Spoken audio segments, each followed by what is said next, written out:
The championship is not over, folks, as Sergio Perez wins the Singapore Grand Prix. We have McLaren, who made a statement today with a haul of points, and it was a weekend to forget for two drivers in particular. Let's get right into it. Hello, everybody, and welcome to the Formula One Digest. I'm your host, Tyson Da Silva, reacting to the Singapore Grand Prix. And folks, this was a really weird weekend overall, just because of the weather. It made it really hard for the drivers to probably just judge where the racing lines were and stuff like that, which resulted in 6 DNFs, multiple crashes, a couple of mechanical failures, but a majority of them were due to crashes. Of course, it being a really rainy weekend and driving in the wet, it was definitely a challenge for a lot of drivers, but one driver that managed to hold it together was Sergio Perez, who started in P2 after a great qualifying session. He did really well overall, actually. He managed to hold off Charles Leclerc throughout the entire race, who was looking for the race win as well. And in my opinion, it's probably his best race win of his career so far. And I'm really looking forward to see how he follows it up in Japan next week. Of course, it wasn't all sunshine and rainbows for the guy who came in second, which was Charles Leclerc. Brutal weekend in the sense that he had pole and then lost it. But of course, that's just how racing goes once in a while. But what a positive to take away from this is that Ferrari didn't have a strategy error that led to him not winning the race. It was purely just based on a duel that he lost.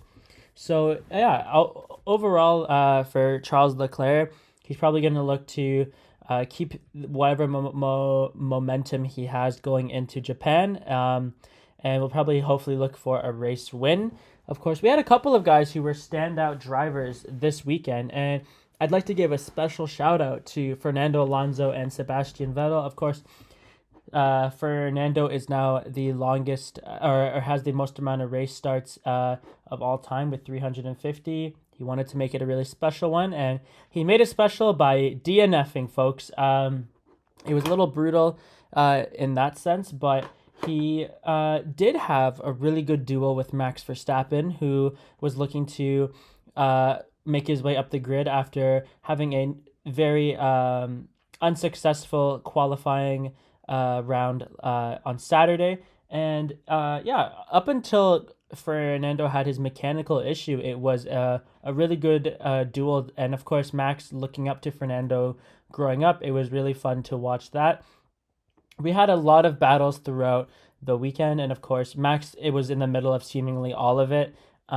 His fight with Fernando, he was fighting with Lando to try and get 4th or 5th place, I believe, which also led to some unfortunate things happening, but we're going to touch on that in a few minutes. And yeah, overall, we got to see a lot of good fights, even between Lewis Hamilton and Carlos Sainz, who were pretty neck and neck throughout the race.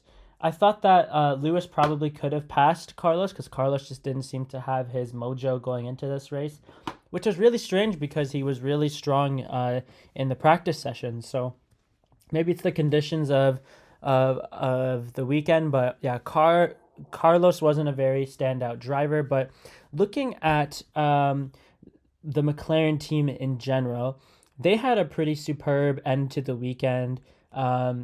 Ending with a 4-5 finish. Daniel Ricciardo got his first P5 or top 5 finish in about a year, I believe. So it's a really good result for the team overall. It helps them in their fight in the constructors as they move up into 4th place.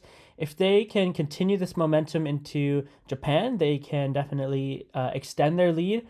They have no shot right now at catching up with Mercedes, who are in 3rd place with 300 plus points, and McLaren has under 150. So right now, 4th place is the best that they can get, and hopefully they can continue that momentum going into it.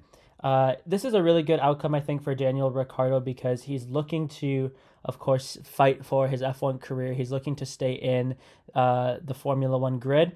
And this, I think, sends a bit of a message to say that he can still have an impact and be a solid driver. Of course, another guy that's also looking to fight for his career right now is Mick Schumacher, who doesn't have a contract for next year. He finished in P13, which wasn't very good, but Haas in general today had a down day, as Kevin Magnussen also was in the top 10 and then finished in P12. So they will definitely be looking to bounce back next weekend.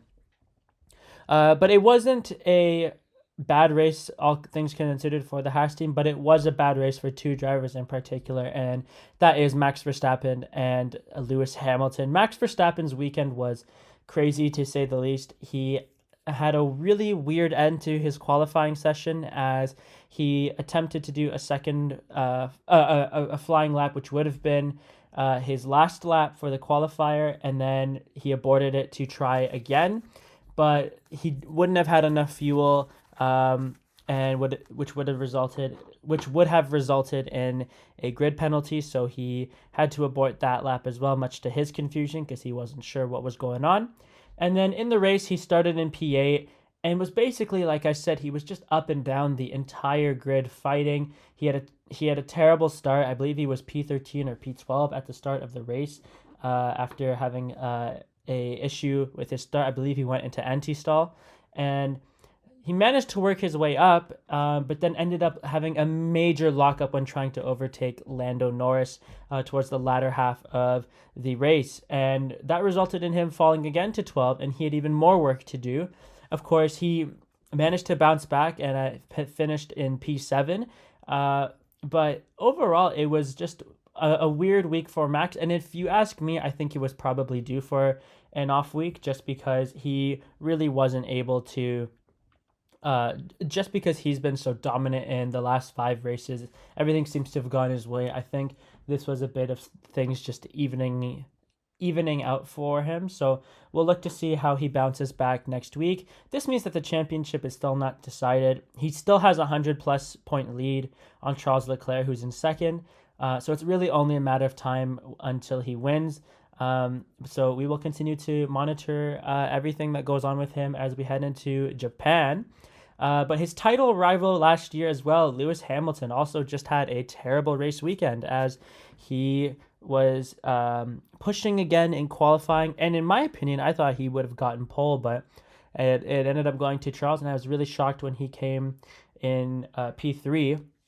But he seemed to be doing well, but was stuck behind Carlos Sainz, and then eventually he made an error, which resulted in him making contact with the barriers. Thankfully, he was able to keep the car running. He had to change his front wing, and then he was fighting with Max and Sebastian Vettel towards the end of the race, and then of course made another error and had to go wide, which resulted in Max passing him and Sebastian Vettel getting away.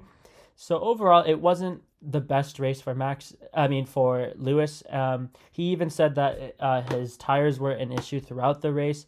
He wasn't a fan of the intermediates, and he looked to have struggled a bit on the slick tires. So it'll be interesting to see if he's able to bounce back from this past weekend, and we hope that he does, because when he and a bunch of other drivers are fighting for race wins like they were in the qualifying just to get pole, it makes the races a whole lot more interesting. So that's definitely something to watch. This was also Sebastian Vettel's last Singapore Grand Prix, and he finishes with a P8 finish, which is pretty good considering the car that he's in. I thought he did a really good job defending Max and Lewis towards the end of the race.